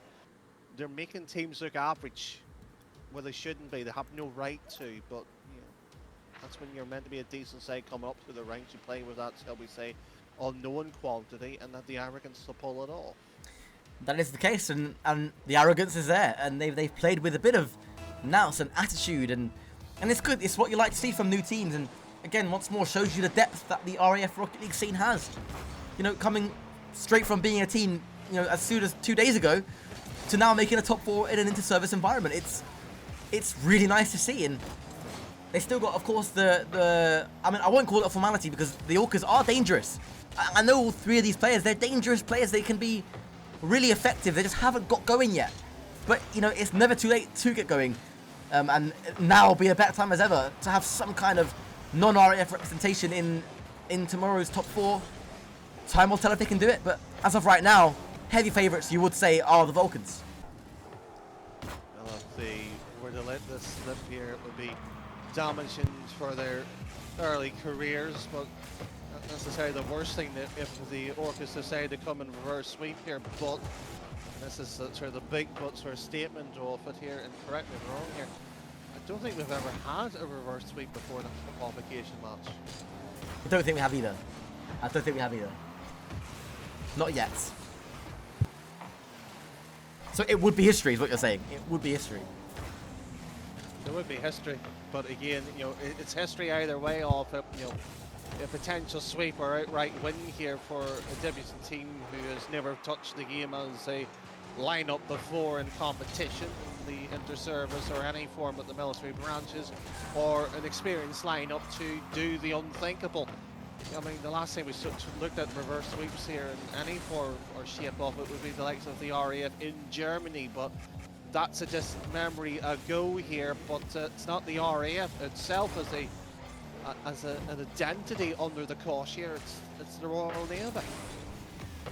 Still makes it doable. That's better from Lou Money. It's a nice punt downfield. G-Word, thank you so much for the Twitch Prime sub, brother. Appreciate you as always, bro. You know where everything goes anyway, so you're contributing to your own success there. But yeah, this is better from the Orcas. They look a bit more promising now in offense and defense. They look like they're solidified, look like they've recomposed. And if they can find a goal, Danny, if they can find a goal here, I think they'll be really, really encouraged. That's the funny thing about this game. You do need to score the win. It might be a bit hard here because I don't see the same spark of interest here. And the professor, however, might think this is academic at this point, and you know what? I would have to agree with it. Prof Too Easy on his RAF debut, slotting that one at an important time where the Orcas were really beginning to gather momentum and gather hope and confidence. And it's just been ripped away from them, as Psycho will call it, by a damn good shot. That is good stuff from Prof, the debutant for the RAF Vulcans. And now you can see already the Vulcans on the front foot, searching for a second, which will put it to bed, I think, in my opinion. As Lord Vile again finds Ethan Jones. It's off the crossbar and down. Lord Vile is there. Prof Too Easy will follow the shot.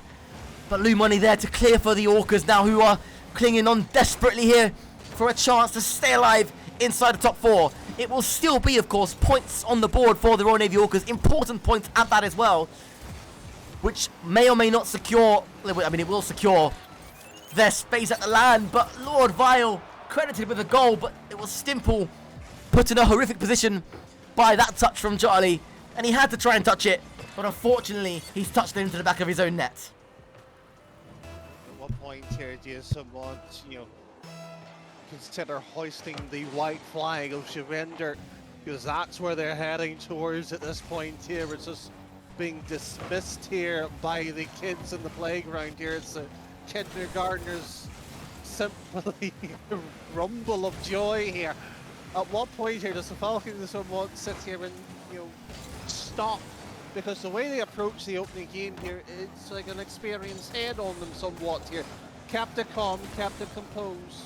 2 men always back at every time, 100 boost on each one of them too. Then suddenly, once they go 1-0 up here, it's that ability to shut the game right down here, which has arguably been more impressive here. There is Lou Money, and it will be difficult for Prof Easy to read. That's a good shot, and it is a chance for the Orcas as we creep into the final minute, but Prof Too Easy was there. In my opinion, he's up for player of the game here, at least for the Vulcan side. It's been excellent. He's been everywhere on the pitch. And the slight error he made to misread the pass, the bounce off the wall, he made up for with an excellent save coming off his own backboard. But again, better from the Orcas. Here goes Lou Money, and there is an important goal for the Royal Navy Orcas.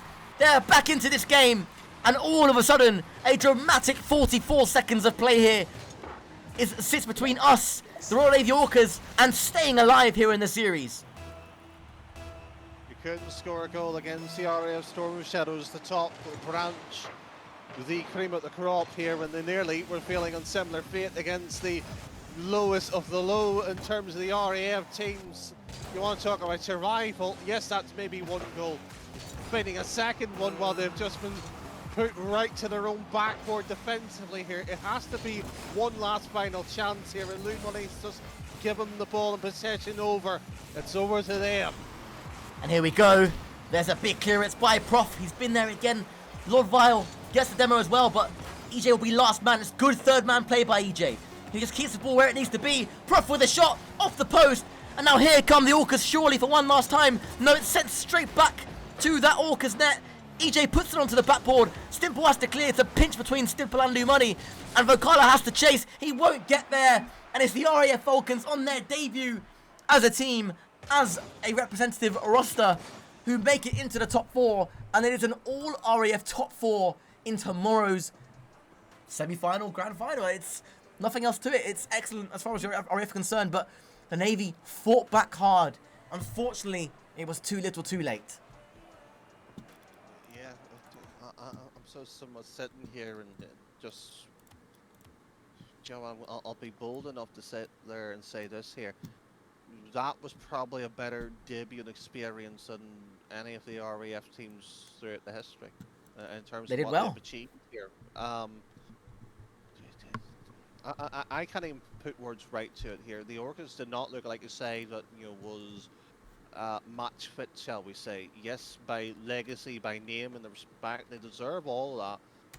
But it was the Falcons that just have it, and sometimes that's all what it is.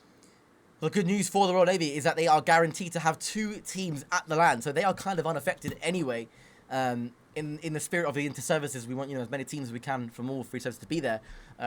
But when all the mass is said and done tomorrow, there still will be 2 slots for the Navy, which will be the Hammerheads and the Orcas. So we will be seeing them in person, hopefully in December, once that's all announced and agreed. That is all being planned right now as we speak. But for the Army and Navy, for the Army and the RAF, tomorrow is very, very important in terms of points scored. That is when we'll sit down and do the maths. That is when we'll give you your definitive list of LAN teams. But as a final word from me before I hand over to Danny for his final word, once again, thank you to all the teams and players from all across the 3 services. I know the Army weren't here today, but I'm sure they were watching and here in spirit for your participation and tuning into the stream. We really appreciate you being here.